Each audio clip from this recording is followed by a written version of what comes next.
All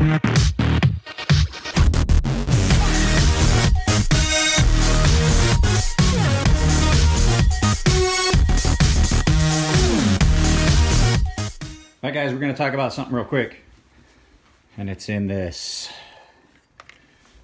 But because of the... Are you alive? I'm also going to require one of these. It's a day where it doesn't matter whether it's cold. It needs beer. Because we're going to talk about disassembling completely the Benchmade Anthem. All right, guys. First of all, before I really get into it, I have to apologize. I have not put up anything since Saturday. It is currently Wednesday. That is out of character. I do know. The fact is, if you guys don't know, I talked about it on Instagram earlier. I have an autoimmune disorder, and when it spikes and my immune system starts attacking everything, I'm just miserable. And so Saturday, after the meetup, I noticed that I felt really crappy, run down, and then I started to notice I was exhibiting the symptoms that I usually do when I have my flare-up of for my autoimmune, the rheumatoid stuff that starts happening. So it doesn't take much to start it off. All it takes is like a minor infection. I had an infection on my neck. I had told Nico and Matt about it, and that was just enough to kick my immune system back into overdrive. So if you guys don't know what autoimmune means, that my immune system attacks healthy things. It gets over the top and it causes stuff. But I take immunosuppressors, which have a litany of bad, nasty side effects. And so since I was doing so well, and the fact that I have been using CBD and some other things that have a pretty serious anti-inflammatory THC creams and things like that, I haven't exhibited it much, but it just kicked up, and so I have not been able to do anything. But we can talk about that in a live feed that I'm gonna do later. This is not the knife. This is a knife I just sharpened for Vin. Here we go. The Benchmade Anthem. Now, I'm not going to put this back together to show you guys the disassembly. I will go get the parts, but what we're going to talk about is how I do not recommend, if you have never taken the stuff apart, automatics, things like that, the underspring tension, I'm going to recommend you guys don't do this. There are only two tiny little screws that hold that lock bar, the spring and everything, the lock mechanism. Those are the only things that hold it in there. You have to take them out. First thing, I took the blade out, then I screwed up and I kind of did it backwards. I took the pivot out, which is unique in itself. We'll get the parts and we'll look at it. This is a completely different design on their axis lock. So this gets apart and puts back together, completely different. Now, I did practice putting it back together so that if it was like, okay, this looks like it's a one-shot thing, I'm never going to be able to do this very well again. And so I played with it a little bit. But the reason I say this is there's a spring in there and all the parts of this will come flying out. All right, I'm gonna get the parts. We're gonna look at the parts. I'll pull the box and I'll explain to you how this axis lock works, since I have it all apart now, ready for anodizing. So, here we go. I will be right back. We're gonna time warp. I'll go get the can of parts so we can look down in and see how these interact. Hi guys, I'm trying to do this as close to a top-down view as possible. My brother-in-law recommended I get a top-down camera. I really don't have room for it, and I don't have money to actually invest in any more equipment at the moment. But here we go. Here's the guts. There are three pieces that make up, well, four if you count the bar that is in there. So you have a spring that goes over this bar, and you can see it sticks out past. And then there's another piece that actually makes contact with your, let's see, in this case, I'm afraid I'm gonna sling it everywhere. But that's a pretty stiff, hefty spring in there. So the thing is, this sits down in there. Now the first thing you have to do is, to put it back together, is you've got to drop this down, and we're not gonna use the spring. I'm just gonna give you an example. You have to drop this down in here, and you have to line up those holes, and I just used a little punch, and I jiggled it until, there we go, tiny little prick punch. And then I put one screw in, and then I put the other screw in. But the trick is, once you tighten this, you're not gonna be able to get that little piece right there back over this shaft because it shifts and things like that. So the key to it, if you guys ever do this, leave those screws a little bit loose so you can still manipulate this piece inside there while you're trying to slide that over. So you're gonna have to put this and the spring together in, screw it down a little bit, then you add this piece. And I'm not gonna use the spring, but I'll show you what I'm talking about. Then you're gonna use this piece, so this is inside. You're gonna get this slid down over, and then you've gotta get something in there that you can jam up against it. And I used, I used the leather punch, the leather awl on my Swiss Army knife to pull down on that spring and get enough of that so that it could slide back so that you have enough room to then insert this piece. And then once you get this piece in, and it goes in from this side, I'm sorry, it goes in and it's keyed. See how it's got a flat? You get that in there, you get it in all the way through. Then, because you're holding back on that, you got to use it requires the use of both hands. It's part of the reason I'm not doing this is because I have a camera here and stuff. You're going to punch that through, and then you can release the tension on the spring and allow this part here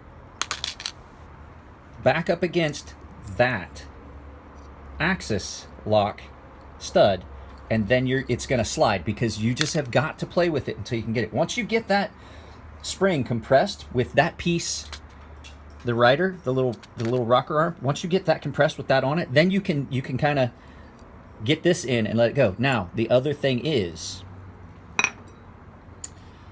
see the heads on these and the screw that goes with it, or the nut that goes on the head of it, that goes on the threads of it, I should say. This does not correspond to any socket that I found. Now, I did find an electronics store that had a set of tools that would fit this, but they were expensive. So, being the clever little hillbilly I am, I have a small pair of wire nips, just wire cutters, that the blades were able to drop down in those grooves, and without putting any tension and really doing any damage, as you can see, as you can see, there's no damage to that. I just was able to get it in those little grooves and work it off until I was able to then pull this, and then all these parts came out. So, the disassembly and reassembly. Disassembly is easy. Getting this apart, as long as you've got a tool that you can fit on that screw and nut. This disassembly part's not hard. It's the putting things back together down deep in there, because once you take those screws out, it just comes apart. But you really have a hard time finding stuff that fits down in this narrow little groove. So I just am lucky enough that I had some stuff that would work. So this is going to be done blue. Now that I finally have it apart and I know I can reliably put it back together. Now, I will tell you, when you do the reassembly, I'll tell you when I'm going to turn the camera around, and then I'll tell you. Now, I'm going to lean in close so that I'm very clear about this. If you try to do the disassembly, not so hard. You can get your hands over it. When you loosen that second screw, it's going to come apart. You can get all those parts and rattle them out into a cup, like I have here. The reassembly, ladies and gentlemen, you need to do it over a cardboard box. Just do it in a cardboard box so that you're in there. You still have enough room to work with your hands, but point all those parts that could come flying out down inside that box, because I'm not gonna lie to you, I was trying to figure out the best way to do this reassembly. I figured it out.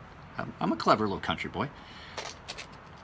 But unless you want to chase the spring and that little piece, that actually has the cam action that allows you, that goes in there, that the stud on this interfaces against, unless you want to chase that around your kitchen, do it over a box. Because I got news for you. They are little parts, and that's not a very big spring, but it does have a significant amount of tension for something that small. Warm beer. It will come flying out. So just a piece of advice, do it inside a cardboard box. Put a towel inside the box, a nice white towel, so that you can see those little pieces, so you're not digging around. I had to once elicit the assistance of my daughter, we had to track down the spring because the spring went flying because I was trying to compress the spring to even get the little piece in there, and it went flying clear across the kitchen, all the way across the kitchen. I mean, it could have went no further. It hit the wall and rolled under the shelf, and luckily we were able to find it. My daughter was laying on the ground with a flashlight just like I was. I was flipping out. I was like, where the fuck am I going to find a spring to replace this? So just little precautions. I didn't think it was going to be that significant of a complicated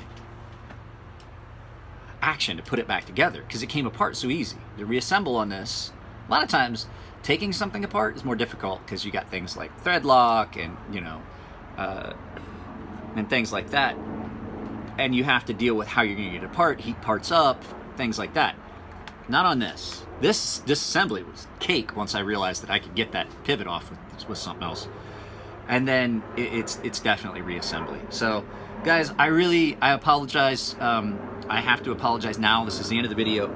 My times, I am not going to be able to take anything out. I actually have enough pain and joint pain right now until my immunosuppressors kick in and get the inflammation down. I've got enough pain right now that I actually took a Oxycontin. I took some Oxy this morning because of the pain. I'm sorry, no, not Oxy. I took Percocet. I have a running prescription for Percocet because I have so much pain. I don't like taking it. I actually feel out of control. I feel dopey and stupid, but I needed to take it because this morning I was in a significant amount of pain. I did get some things done. If you have something with me, please do not be afraid to text me and find out, but just so that you know.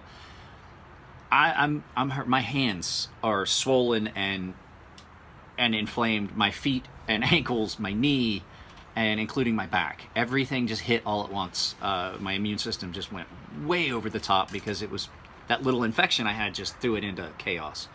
So I do have the meds for it though, so not a big shot. I hate doing it because I have to give myself a shot.